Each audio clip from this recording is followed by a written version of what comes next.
might seem to be a cheerful poem of kids playing with colorful balls, but there's a lot more to the poem. As the poet says, balls will be lost always, little boy. So let's find out what the poet wants to say at English for All Reasons Good, based on the CBSE guidelines. So stanza 1 of the poem. What is the boy now who has lost his ball? What, what is he to do? I saw it go merrily bouncing down the street and then merrily over. There it is in the water.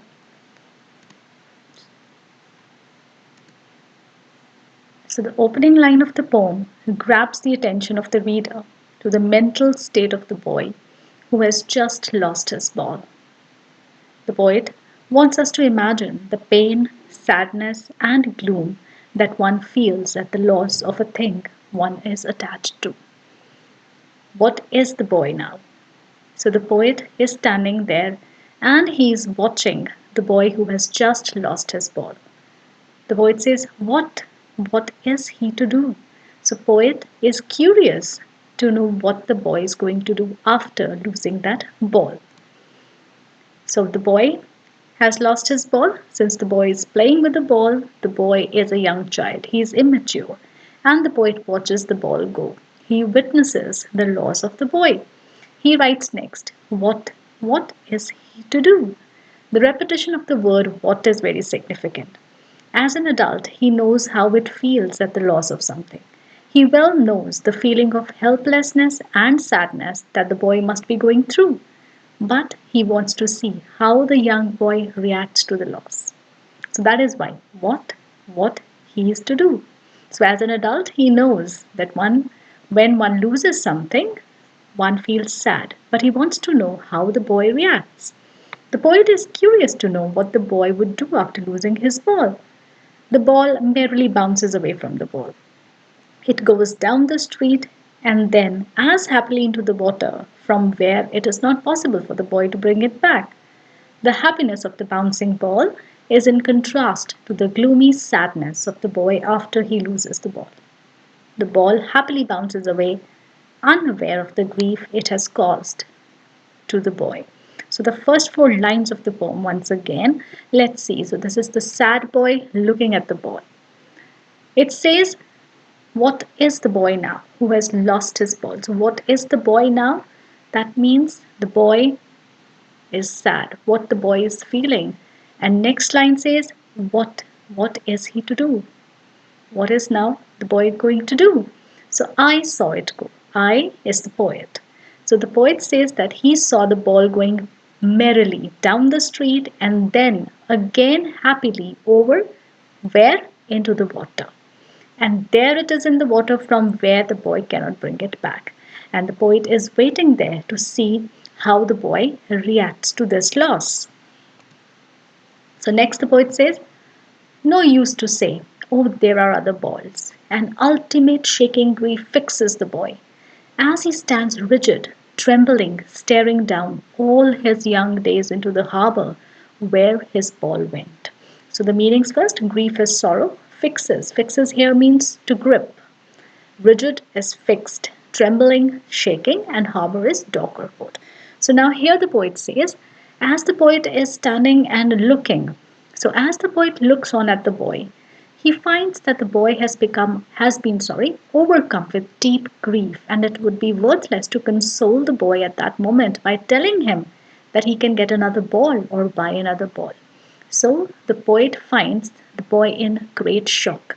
So the poet feels that if he goes and interferes with the feelings, with the emotions of the boy at that time, it would be worthless. At that point of time, it would be no use to console the boy and tell the boy that he can buy another ball. Also, he feels to him no other ball can be a substitute for the one he has lost. Now, this is important that no other ball can be a substitute for the one he has lost. The boy is stunned. Maybe it is his first experience of loss. Therefore, he trembles and stares down the way his ball has gone. As the boy stands still Staring at his ball that has gone into the water, he is reminded of all the days that he has spent playing with the ball. Now, this is the answer to the question why it would be worthless and useless for the poet to tell the boy that he can buy another ball. But why no other ball can be a substitute for the one he has lost?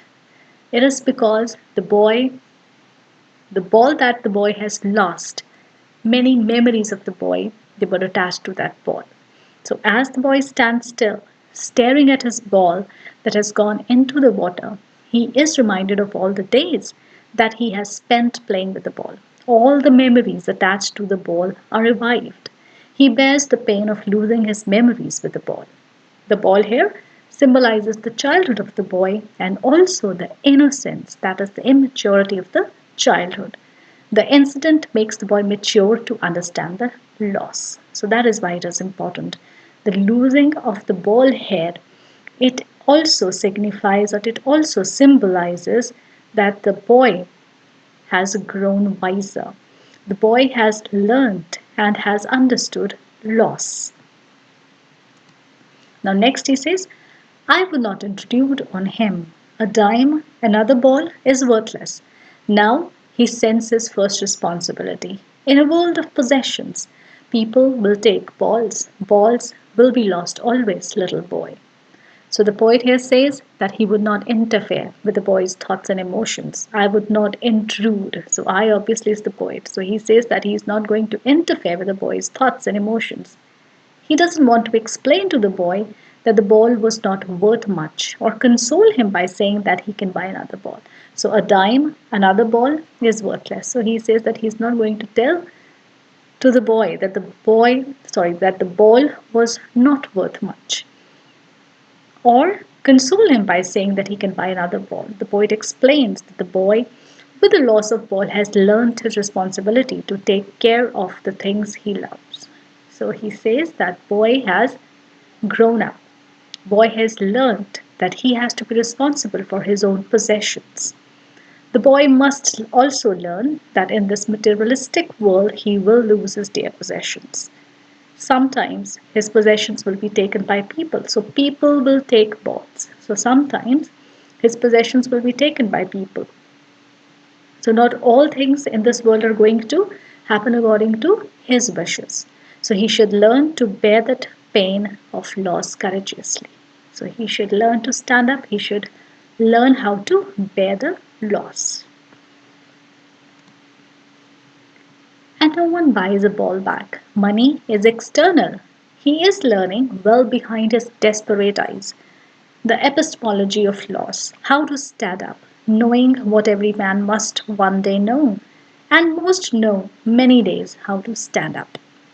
So the poet in these lines conveys that no one can buy back or bring back the same ball that is lost. Money is external. This is important. Money is external. The lost thing can be replaced with another.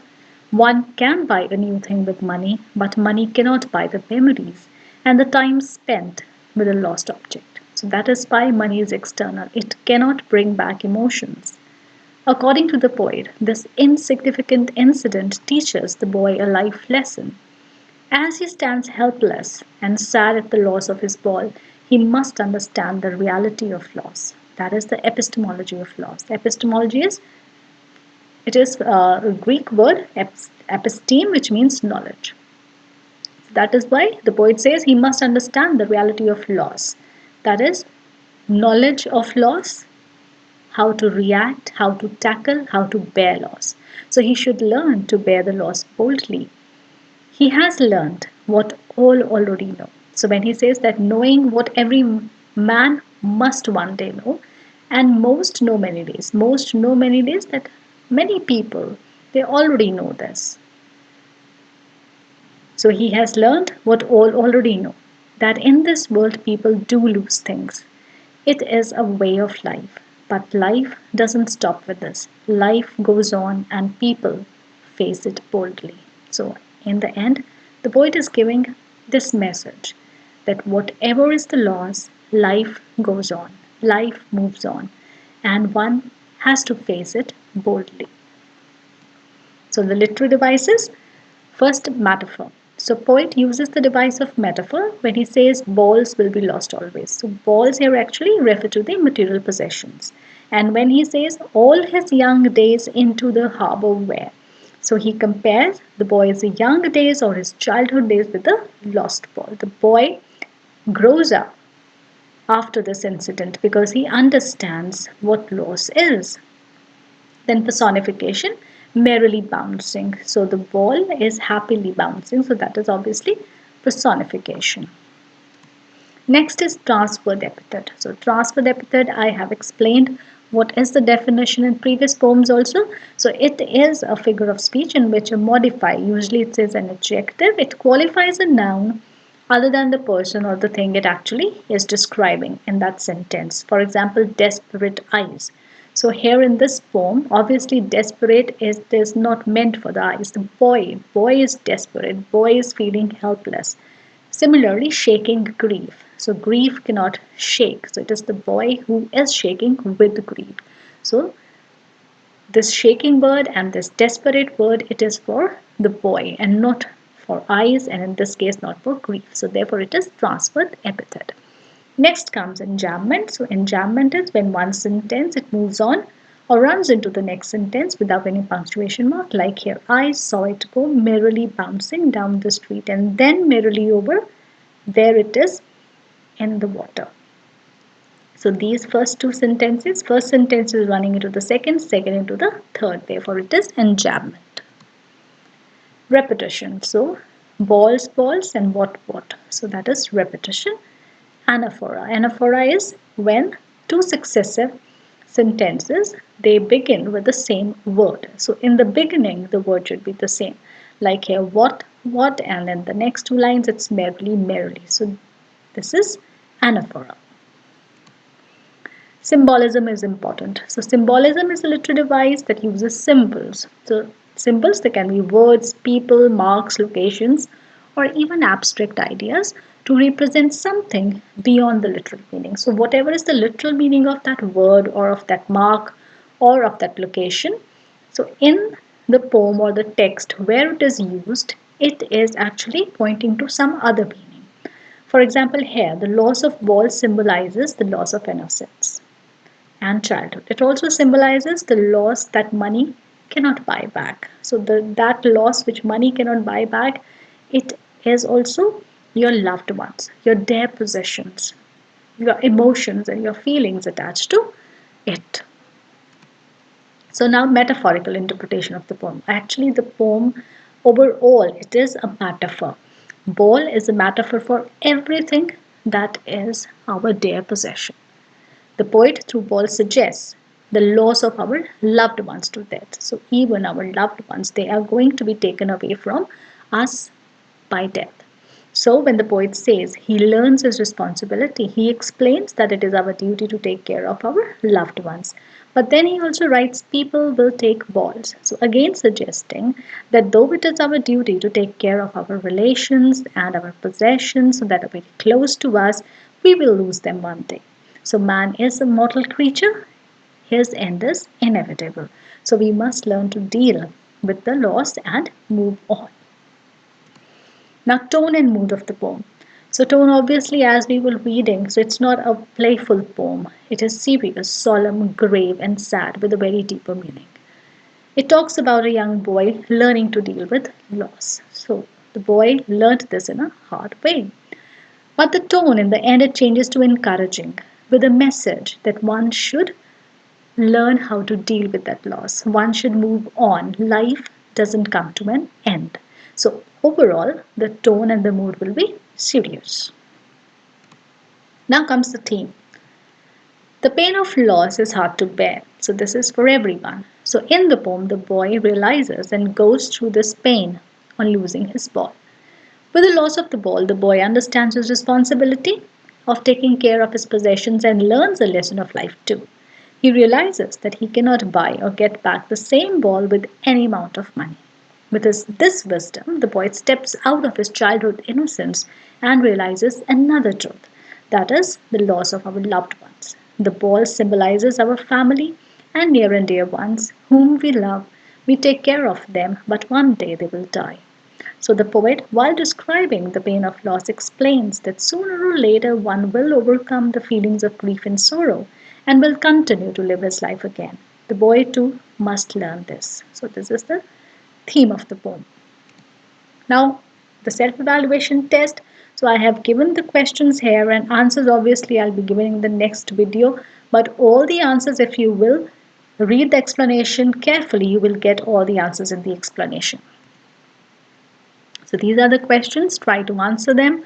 Not very difficult once you've understood what the poem actually means. So, 20 questions here. In the next video, you'll be getting all the answers. Hope you enjoyed it and share the video with your friends. Do subscribe to my channel. Give it a thumbs up. Follow me on Instagram so that I will keep you updated with what I'm going to post next, and you can even enter your queries there and I'll try to solve all your problems. Also have a look at the playlist. There I have all the videos for class 10th and you can watch them and prepare for your exams. So happy preparation. Bye for now. Thank you.